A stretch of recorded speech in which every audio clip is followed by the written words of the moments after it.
G'day folks, today we've got a thumping big 305mm or 12-inch slide compound saw.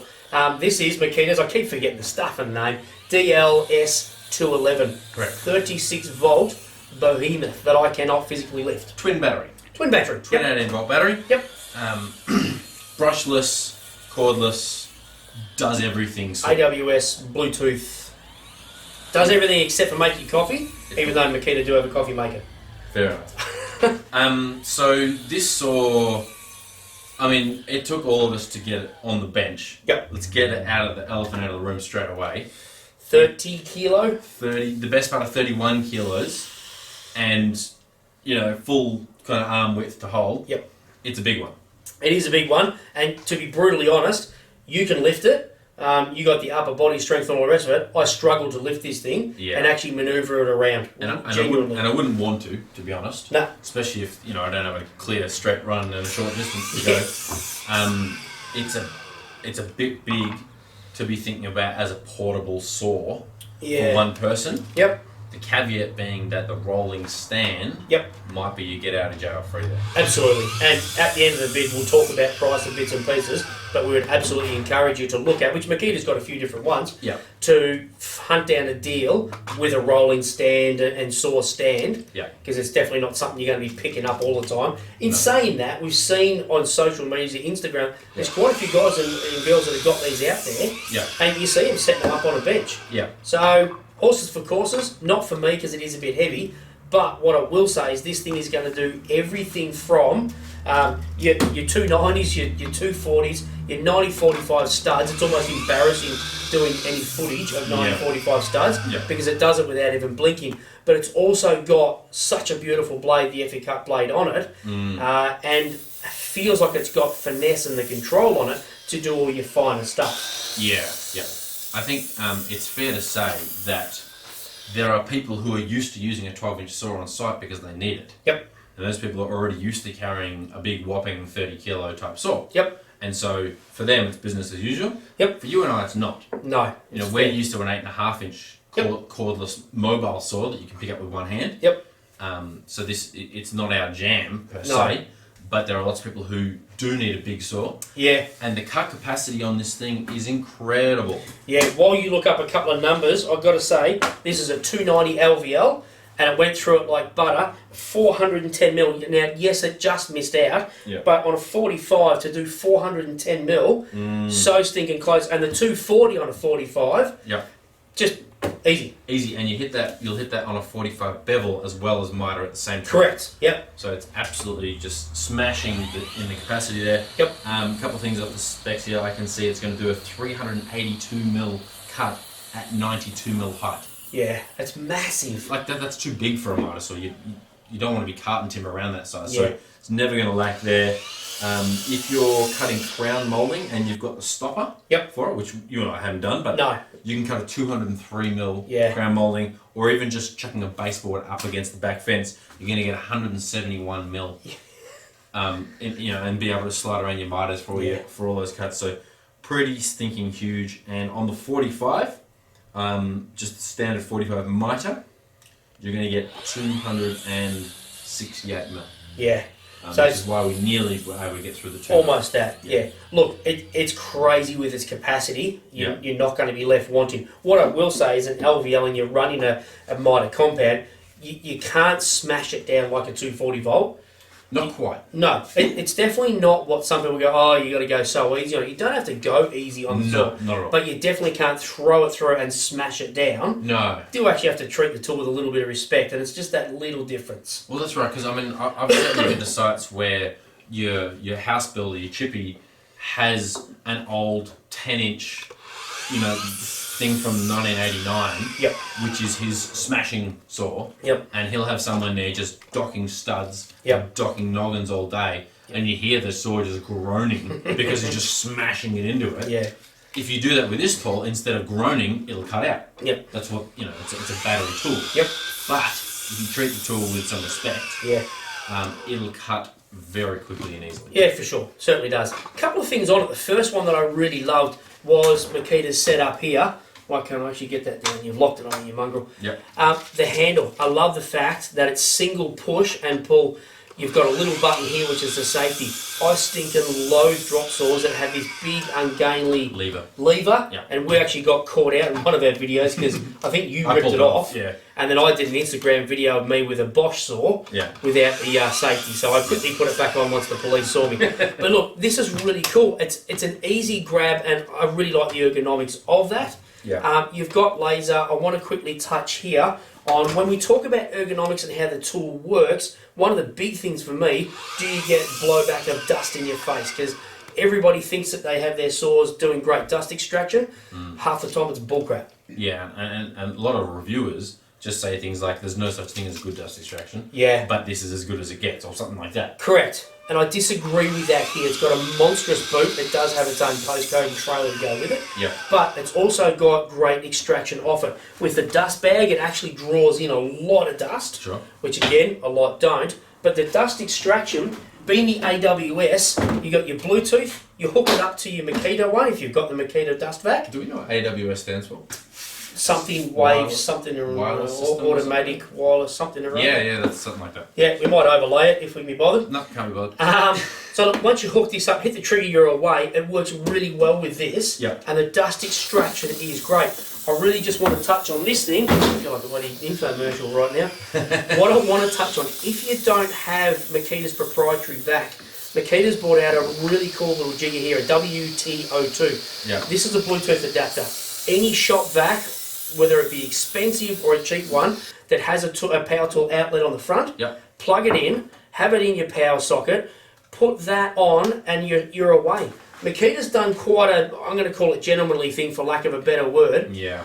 In that you don't have to have their vac. They're taking it seriously. That, okay, you've probably got a $1,500 vac. We just want you to be able to use our wireless for extraction. That's a cracker. It's actually really nice. I think that's really nice of them. There are plenty of chippies around who have an assortment of tools, but they just felt the need to go out and buy the biggest, best festival vac they could. Yep. Or there's a home user who's got a $200, shop vac unit. Yep. And either of them can buy that module, and then with not just this, all of their AWS products, absolutely, Traxor, etc. Yep. SDS units. Yep.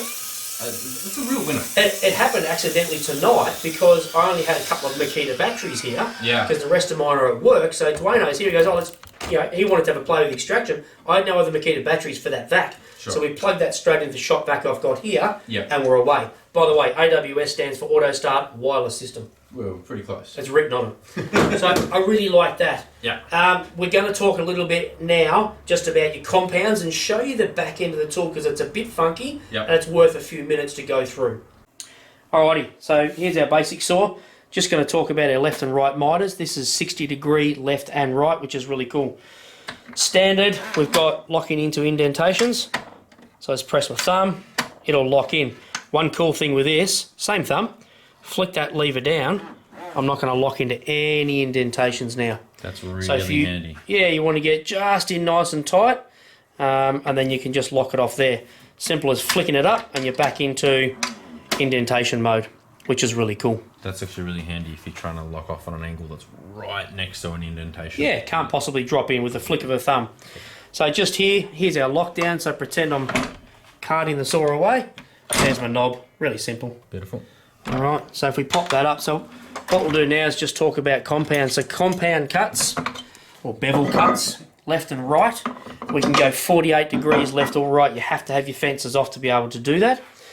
So now what we're going to do, this handle here, a couple of turns, alright, and then to go to a left compound, we're going to pull this out here and swing across. If I release that now, we're in 22.5, it'll positive lock in.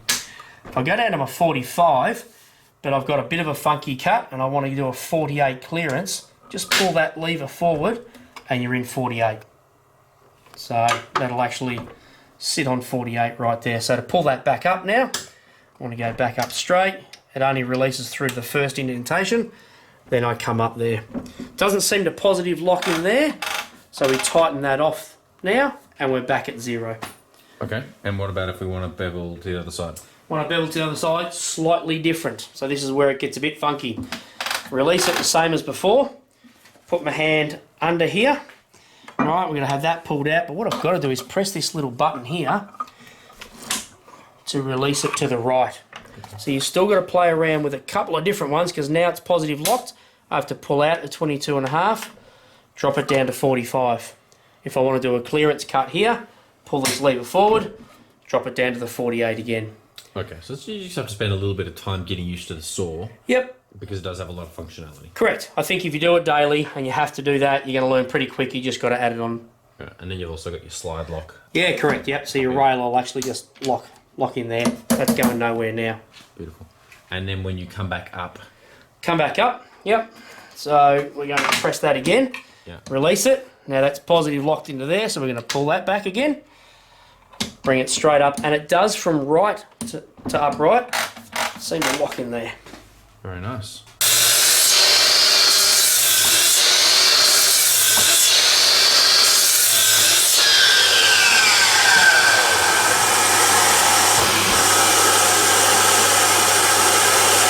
Rightio, so we've just done a little bit of trenching here.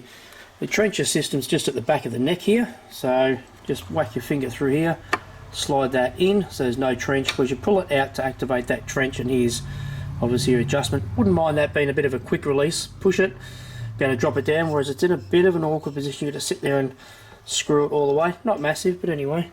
So yeah, there's the little lever just there. Push it in for no trench, pull it out for a trench.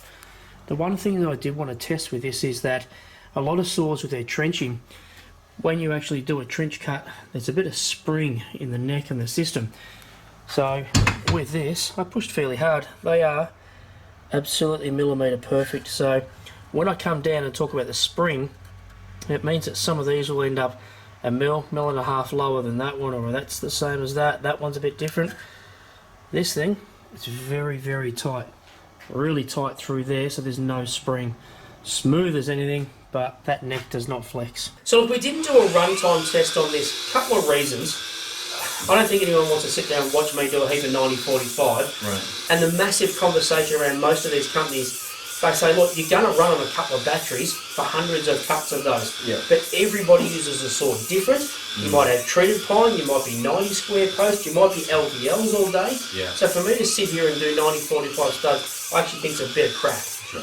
What I'll say is that a lot of these companies are saying, we're not going to put adapters on ours because a couple of batteries is going to get you a fair crack through the day. Yeah, that's right. So I would encourage you to go and find them at a trade show and just go, mate, I want to talk to you about the nuts and bolts of it and run through some nogs and stuff yourself. That's right. Just on the laser, also, laser's not be all and end all, but I think a laser's great. Yeah. If you're just docking stuff, the laser's good, it's bright, no it doesn't change the way you cut the timber. Yep. I think it's cool.